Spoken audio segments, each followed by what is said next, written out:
नमस्कार दोस्तों, स्वागत है आप सभी का प्रिवेल के यूट्यूब चैनल पर। हमने 2 अध्याय कर लिया है कक्षा 6 के राजनीति शास्त्र का, और आज जो है हम लोग तीसरा अध्याय शुरू करने वाले हैं। और आगे बढ़ने से पहले जिसमें है कि सरकार क्या है। सरकार क्या है, ये इकाई 2 है, यूनिट 2 है। इसमें चैप्टर जो है वो पहला है और हमारा कुल मिला के चैप्टर हो जाएगा तीसरा नंबर का।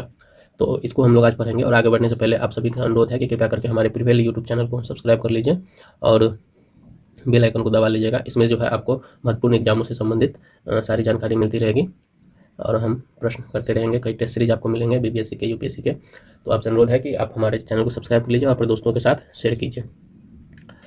तो आइए शुरू करते हैं। तो सरकार क्या है ना। हम लोग समझते हैं कि सरकार क्या होती है, कैसे बनती है और क्या क्या रूप है सरकार का।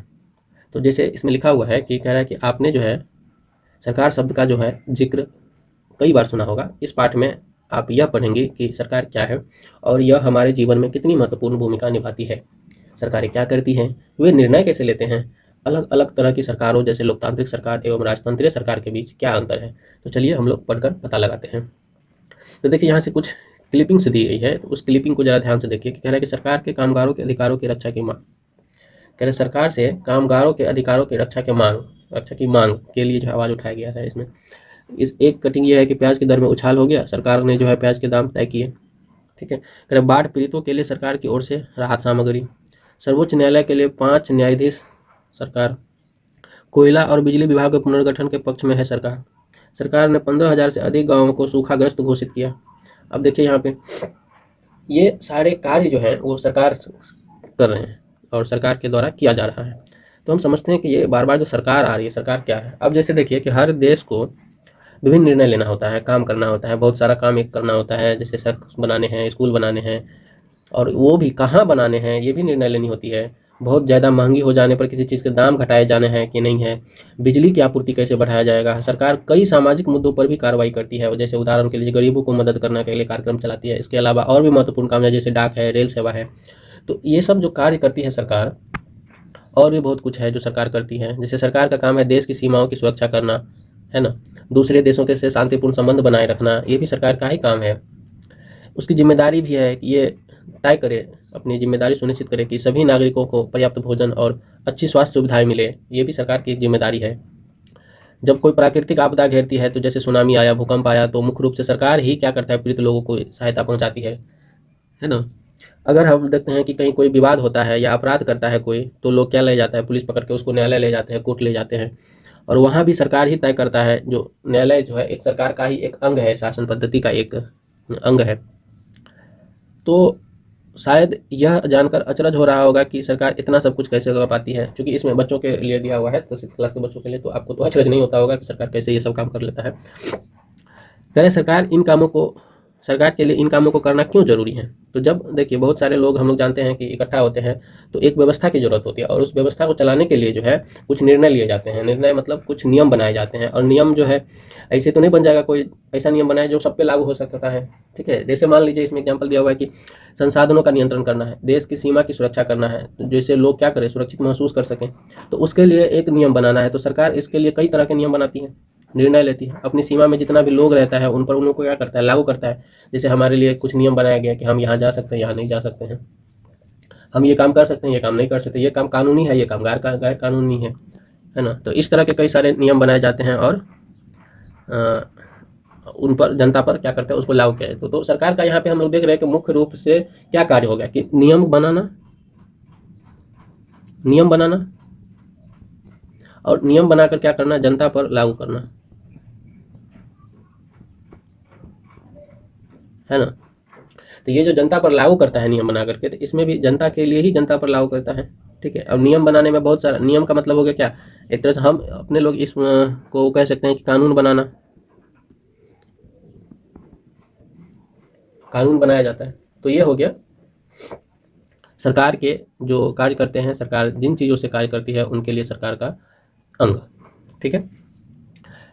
अब देखिए सरकार के कितने स्तर होते हैं, कैसे कौन कौन से स्तर हैं सरकार के, तो वो हम लोग देखते हैं।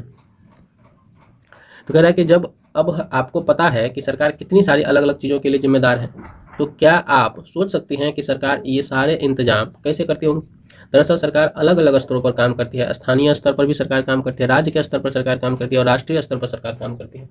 जैसे स्थानीय स्तर का मतलब होता है कि हमारे गांव मोहल्ला शहर में जो सरकार काम करती है वो। राज्य स्तर का मतलब होता है कि हमारे पूरे राज्य में जो सरकार कार्य करती है। जैसे हम बिहार में रहते हैं तो बिहार की सरकार हो गई, है ना। कोई हरियाणा असम में रहता है तो वहाँ की सरकार हो गई, ठीक है। अब कह रहा है कि राष्ट्रीय स्तर की सरकार भी होती है जो पूरे देश के लिए काम करता है। तो इस किताब में जो हम आगे चलकर बताएंगे स्थानीय सरकार कैसे काम करता है और राष्ट्रीय स्तर की सरकार कैसे, उसको आगे बताया गया है। तो इसमें कुछ स्टेट का नाम दिया गया है, स्टेट का मानचित्र दिया गया, हमारे देश का मानचित्र है जिसमें विभिन्न स्टेट को दर्शाया गया है। अब ये राज्य जो है, ये इन राज्यों में अलग अलग सरकारें चलती है और पूरे देश में जो है एक सरकार चलती है। तो इन पर कह रहा है कि गौर फरमाइए और देखिए कि आपका राज्य यहाँ इसमें से कहाँ पर है, ठीक है। देखिए हम लोग, तो आइए अब देखते हैं सरकार और कानून। सरकार जो है कानून कैसे बनाता है। तो देखिए सरकार हम लोग जानते हैं कि क्या करती है, कानून बनाती है और देश में रहने वाले सभी लोगों पर वो कानून क्या करते हैं, लागू करते हैं और सभी लोगों को वो कानून मानने भी होते हैं। केवल यही वह तरीका है जिससे क्या कर सकते हैं, सरकार काम कर सकती है। सबको समझाती तो नहीं जाएगी सरकार घर घर में, तो क्या कर सकते हैं, एक जमा में कानून बना देती है और उस पर सबको लागू कर देते हैं, सबको वो माननी पड़ती है और उसके अनुसार सबको चलने पड़ते हैं, अपना व्यवहार तय करने पड़ते हैं। सरकार के पास कानून बनाने की ताकत होती है, तो यह ताकत भी होती है कि लोगों को कानून मानने के लिए बाध्य भी कर दे। जैसे देखते हैं हम लोग कुछ भी अपने मन से नहीं कर पाते हैं, सब कानून हमको मानना पड़ता है, नहीं मानते हैं कानून तो दंड दिया जाता है। जैसे कोई कानून है, गाड़ी चलाने वालों के पास लाइसेंस होना चाहिए, ये कानून बनाया। अब लाइसेंस के बिना हम गाड़ी चलाएंगे तो हम पकड़े जाएंगे, जेल में जाएंगे या फिर जुर्माना भरना पड़ेगा, है ना। अब कह रहा है कि किसी दूसरे कानून को लेकर यह विचार कीजिए कि लोगों के लिए उसे मानना क्यों जरूरी है। तो अब मानने से क्या होगा कि समाज में नैतिकता बनी रहेगी और समाज में अराजकता नहीं फैलेगी, ठीक है। समाज में एक व्यवस्था बनी रहेगी कानून को मानने से, और व्यवस्था बनी रहेगी तो हर चीज़ क्या होगा, सुचारू रूप से चलेगी, सभी को अपनी जिम्मेदारियां तय करनी होगी। आगे कह रहा है कि सरकार जो कार्रवाई कर सकती है उसके अलावा अगर लोगों को लगे कि किसी कानून का ढंग से पालन नहीं हो रहा है तो वे कुछ कदम भी उठा सकती है। उदाहरण के लिए अगर किसी व्यक्ति को यह लगे कि उसको उसके धर्म या उसकी जाति के कारण किसी नौकरी में नहीं लिया गया तो वह न्यायालय जा सकती है ना, और यह दावा कर सकती है कि कानून का पालन नहीं हो रहा है। तब जो है न्यायालय क्या देगा, आदेश देगा और कहेगा कि भाई तुम कानून का पालन क्यों नहीं करते हो, तुमको कानून का पालन जो है करना पड़ेगा, नहीं करोगे तो तुमको ये दंड भरना पड़ेगा, ये जुर्माना भरना पड़ेगा। अब जुर्माना और दंड भरेगा, हालांकि रियलिटी कुछ और ही है। तो आगे देखते हैं, कह रहा है कि अब देखिए इस प्रश्न का उत्तर है कि कह रहा है कि उस देश में कैसी सरकार है। अब देखिए कि हमारे यहाँ जिस तरह की सरकार है उसमें हम लोग क्या करते हैं, पुलिस के पास कंप्लेन लेके जाते हैं तो पुलिस हमको न्यायालय के पास ले जाती है और वहाँ पर हमारे न्याय किया जाता है हमारा। अब जैसे किसी देश में लोकतंत्र में लोग लड़ रहा है तो सरकार को यह शक्ति देता है कि हमारे साथ क्या किया जाए, न्याय किया जाए। लोग जो है सरकार को शक्ति देती है। और ऐसा हम लोग कैसे करते हैं, तो ऐसा हम लोग किससे करते हैं, तो चुनाव के माध्यम से करते हैं हम लोग। हमारे यहाँ चुनाव होती है, उसके बाद हम लोग वोटिंग करते हैं, वोट देने के बाद जो है एक प्रतिनिधि जीतता है, उस प्रतिनिधि को हम खास तरह का आशीर्वाद अधिकार देते हैं, ठीक है। और वो उन अधिकारों के तहत रह करके जो है वो हमारे लिए ही क्या करती है, कानून बनाती है और उन्हें लागू करवाती है, ठीक है। वो और यदि वो अपना कार्य सही से नहीं कर सकते फिर अगले चुनाव में हम लोग क्या करते हैं, उनको हटा भी देते हैं या फिर दूसरे को चुनते हैं। और उनसे पूछने का भी हमारा अधिकार होता है कि भाई आपने यह निर्णय क्यों लिया और यह निर्णय यदि लिया है तो उस पर किस आधार पर लिया है, ठीक है। उनको सफाई भी देना होता है। तो सरकार जो है जनता के प्रति जिम्मेदार होता है लोकतंत्र में, ठीक है ना। कुल मिला के कहने का मतलब ये होगा कि हम जहाँ लोकतंत्र होगा वहाँ जिम्मेदार सरकार होगी किसके प्रति, तो जनता के प्रति। जनता ही उसको चुन करके सरकार को बनाती है तो जनता के प्रति वो जिम्मेदार होगी। अगर वो जनता की बात नहीं माने, जनता का कार्य नहीं करे तो जनता उसको फिर से क्या करे, सरकार से बेदखल कर सकती है। तो इसमें क्या होता है, सरकार का जो ताकत होता है, जो शक्ति होती है वह किसके पास होती है,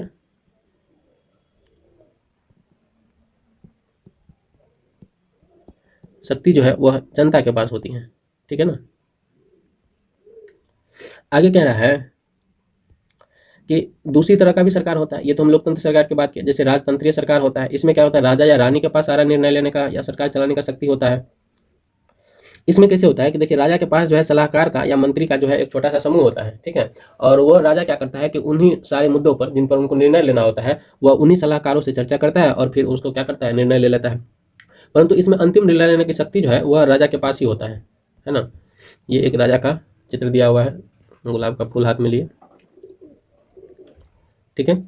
तो और लोकतंत्र के समान जो है राजतंत्र में राजा या रानी को अपने निर्णय के अधिकार नहीं बताने पड़ते हैं और न ही अपने निर्णयों की सफाई देनी पड़ती है। जैसे लोकतंत्र में जो है क्या करता है, जनता को सफाई देना पड़ता है, जनता को बताना पड़ता है कि हम ये निर्णय लिए तो इसका ये फायदा हुआ। लेकिन राजतंत्र में ऐसा नहीं है। राजतंत्र में जो है कुछ भी बताने की जरूरत नहीं है, वो खुद ही निर्णय ले लेगा, खुद से भी निर्णय ले लेगा बिना सलाह मशवरा किए भी अपने सलाहकारों से, ठीक है ना।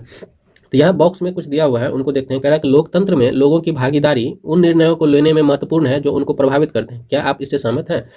तो देखिए इस सवाल पे हम लोग थोड़ा सोचते हैं। कह रहे हैं लोकतंत्र में लोगों की भागीदारी उन निर्णयों को लेने के में महत्वपूर्ण है जो उनको प्रभावित करते हैं। ये जरूरी है, इनसे सहमत होना ही होगा हम लोग को।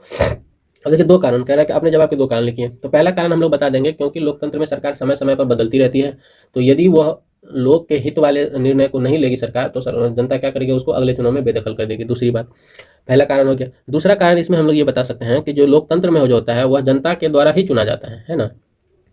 तो जनता, तो नेता जो वोट मांगने आएगा तो वो कुछ ऐसा निर्णय या ऐसा चीज बोल के जाएगा कि जिससे जनता क्या हो, उससे प्रभावित हो, जनता की नज़र में वो अच्छा दिखे। तो इसके एक दूसरे कारण वो हो गया कि अधिक से अधिक लोगों को प्रभावित करने के लिए, उनको आकर्षित करने के लिए जो है क्या करेगा, उन्हीं निर्णय को महत्वपूर्ण मानेगा जो जनता के हित में हो। कह रहे आपके यहाँ जिस प्रकार की शासन व्यवस्था है उसके स्थान पर कैसी शासन व्यवस्था चाहेंगे और क्यों? तो कह रहे कि हमारे यहाँ तो जानते हैं कि हम लोग क्या है, लोकतंत्र की शासन व्यवस्था में है और हम लोग लोकतंत्र ही जानेंगे। क्यों जानेंगे? क्योंकि लोकतंत्र में जनता सर्वोपरि होता है। नीचे दिए गए कथनों में जो गलतियां उन्हें सुधार कर लिखिए। कह रहे राजतंत्र में देश के नागरिकों को अपनी पसंद का नेता चुनने का छूट मिलता है। ये तो गलत बात है भाई। राजतंत्र में ऐसा कब मिलने लगा भाई? राजतंत्र में राजा होता है, रानी होता है, वही सब कुछ मिल लेता है। लोकतंत्र में एक राजा के पास देश का पर शासन करने की संपूर्ण ताकत होती है। ये भी गलत बात है। लोकतंत्र में एक राजा के पास देश पर शासन करने की संपूर्ण ताकत हो नहीं। लोकतंत्र में शक्ति का, लोकतंत्र में जो है वो शक्ति का क्या होता है, विखंडीकरण होता है, विकेंद्रीकरण होता है। उसमें अलग अलग लोगों के पास अलग अलग शक्ति होती है। जैसे कानून बनाने की शक्ति किसी और के पास होता है, कानून को लागू करवाने की शक्ति किसी और के पास होता है, और लागू सही से हो रहा है कि नहीं हो रहा है देखरेख करने की शक्ति भी अलग लोगों के पास होती है ना। तो कह रहा है कि लोकतंत्र में एक राजा के पास, तो गलत है, ये भी गलत हो जाएगा इसमें। तो लोकतंत्र में क्या होगा, एक राजा के पास देश पर शासन करने की संपूर्ण ताकत नहीं होता है, ये राजतंत्र में होता है। तो यहाँ पे हम लोग क्या करेंगे, राजतंत्र लिख सकते हैं, और यहाँ क्या करेंगे हम लोग, लोकतंत्र लिख सकते हैं। ठीक है। राजतंत्र में राजा या रानी द्वारा लिए गए निर्णयों पर लोग प्रश्न उठा सकते हैं। ये गलत है, प्रश्न नहीं उठा सकते हैं। ठीक है। ये लोकतंत्र दे सकते हैं कि लोकतंत्र में जो सरकार होगी उस पर लोग प्रश्न उठा सकते हैं। तो अब लगते हैं कि लोकतांत्रिक सरकार होती क्या है। ठीक है। देखिए हम लोग जानते हैं कि भारत जो है, हमारा देश, हमारा प्यारा भारत क्या है, लोकतांत्रिक राज्य है, लोकतांत्रिक देश है। अब इस लोकतांत्रिक व्यवस्था को पाने के लिए हम जो है बहुत लंबी लड़ाई लड़ चुके हैं। जानते हैं कि आज़ादी का लड़ाई लड़े हैं। संसार में भी कई देश और भी हैं, ठीक है, जहां लोगों ने लोकतंत्र लाने के लिए क्या किया, संघर्ष किया है। ऊपर बताया जा चुका है कि लोकतंत्र, पहले बात कर चुके हैं कि मुख्य रूप से क्या है, लोगों के पास अपने नेता को चुनने की शक्ति होती है लोकतंत्र में। इसका अर्थ केवल लोकतंत्र में लोगों का शासन ही होता है। ठीक है। एक अर्थ में इसका अर्थ क्या होगा कि लोगों का शासन हो गया। हम अपने नेता चुनने का अधिकार हमको है, हम अपने नेता चुनते हैं, तो इसका मतलब क्या होगा, शासन मेरा हो गया। हम जो नेता चुनेंगे वही होगा, है ना। अगला प्रश्न सॉरी, अगले पंक्ति में कह रहा है कि लोकतंत्र में जो है मूलभूत विचार यह है कि लोग नियमों को बनाने में भागीदार बनकर खुद ही शासन करें, है ना। लोकतंत्र का जो बेसिक फंडामेंटल जो थॉट है, जो इसमें विचार है, वो ये है, कह रहा है कि लोग जो है नियम को बना करके खुद से फॉलो करें। ठीक है। जैसे समाज क्या करता है, एक नियम बना देती है और समाज जो है उस पर खुद को लागू कर देता है, खुद पर ही लागू कर देता है। ऐसा ही हमने किया, हमने संविधान बनाया और उसको क्या किया, आत्मार्पित करते हैं। हम आत्मार्पित करते हैं, मतलब क्या हो गया कि हम खुद पर लागू करते हैं ये नियम कानून। तो प्रतिनिधि लोकतंत्र में लोग क्या होता है, जैसे आज जो है समय में, आज के समय में लोकतांत्रिक सरकार को प्राय प्रतिनिधि लोकतंत्र कहते हैं। ठीक है। इसलिए इसको प्रतिनिधि लोकतंत्र कहता है क्योंकि हम जिसको चुनकर भेजते हैं वो सरकार नहीं करती है, सरकार जो है उसके द्वारा भी चुना जाता है। हम अपने प्रतिनिधि भेजते हैं और प्रतिनिधि जो है सरकार का गठन करती है, इसीलिए उसको प्रतिनिधि लोकतंत्र बोला जाता है ना। अब प्रतिनिधि चुनाव की प्रक्रिया द्वारा क्या करते हैं, प्रतिनिधि चुनते हैं, ये प्रतिनिधि मिलकर क्या करता है, जनता के लिए निर्णय लेता है। तो आजकल जो है कोई भी सरकार जो है अपने आप को तब तक लोकतांत्रिक नहीं कह सकती जब तक वह देश के सभी वयस्क नागरिकों को वोट देने का अधिकार न दे।